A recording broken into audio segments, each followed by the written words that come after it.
Hey guys, in this video I'm just going to real quick show you a few commands you can use to check connectivity to ports so you can see what ports are open on your current host or a remote host and see what PIDs are using different ports and stuff like that. So just a few quick commands, not going to go too into depth with them. This is only about like a 6-minute video, but let's just jump right into it.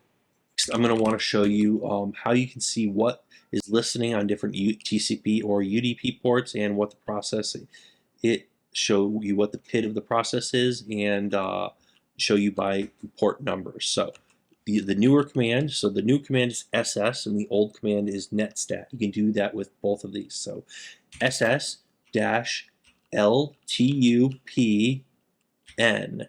So L for all listening ports, T for TCP, U for UDP, P for process, and N for network. So you can list everything there. Anything that's listening on a port here, you see a lot of ports listening. A lot of them are just on your local host. We see DNS right here. And what else? Yeah, a few different things, IPv6 things. So you can see there are a few different things listing on different ports. So yeah, that's this output would be a little bit neater and nicer if I had zoomed out a little bit in. But yeah, I have the text too large. I'm not going to change that right now. So SS-LTUPN if you want to see what's listening to what ports. That's super useful to have and a super useful command to be able to use. You might want to use sudo to make sure you can see everything, and that gives us a bit more information on a lot of these. So you can actually get the PIDs. I think the reason I wasn't seeing PIDs before is because I was not using sudo. So remember to use sudo if you want the PIDs for everything. See the PIDs for this process that I'm running, but other people's processes, I can't see the PIDs, what PIDs are listening on what ports. So in any case, that's SS. You use the same command. The old command is netstat. So netstat, same parameters, and it gives you all sorts of stuff here. So you can say sudo to get even more information. Does not look like that's too different. Anyways, so that's the command you would use. Telnet is used to connect to remote hosts.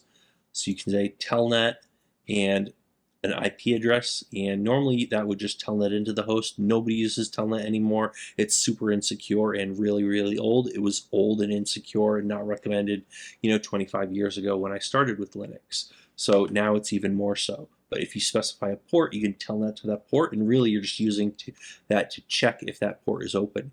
And here we see we connected to this, so we can see that that port is open on that IP address. So there you go. That is one way you can do that. Now, a better way to do that would be with the netcat command. So nc, and you could just do nc by itself, but if you want to make sure it doesn't try to send data and it just checks if a port is open, you can do z and v for verbose, and you can check a port on a given host. So let's do the same. Let's do this guy right here.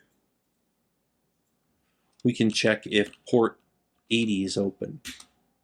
And yep, succeeded. So you can also, so the netcat command is a lot nicer than the telnet command. It may not be installed on every system. Usually telnet is. So even today you'll see people using telnet to troubleshoot connectivity to ports. They're not using it to connect to the port. They're not using it as a shell or anything like that, but it's something that's still used today. Now you could use a range. So you could go from 80 to whatever, let's just specify 150. It will check all of these ports and tell you which of them is open. So most of these failed. So let's say if we did 50 to 85. So some of these are going to be open. Oops.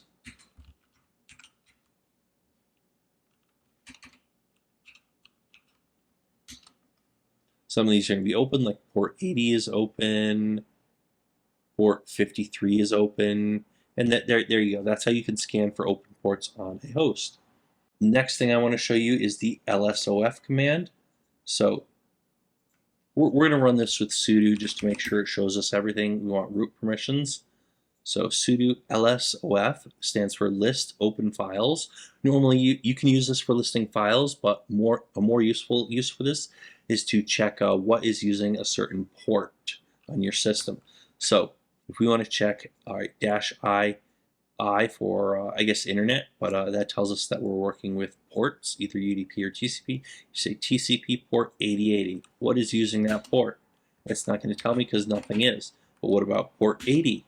Well, it lists a bunch of processes and their PIDs that are using that. Everything that's using that port and a bunch of information about them. So that is pretty handy to have. You can see what is using a given port on your system.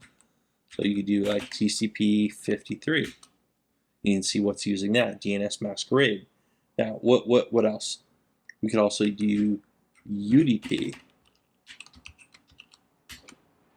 And beyond that, you could,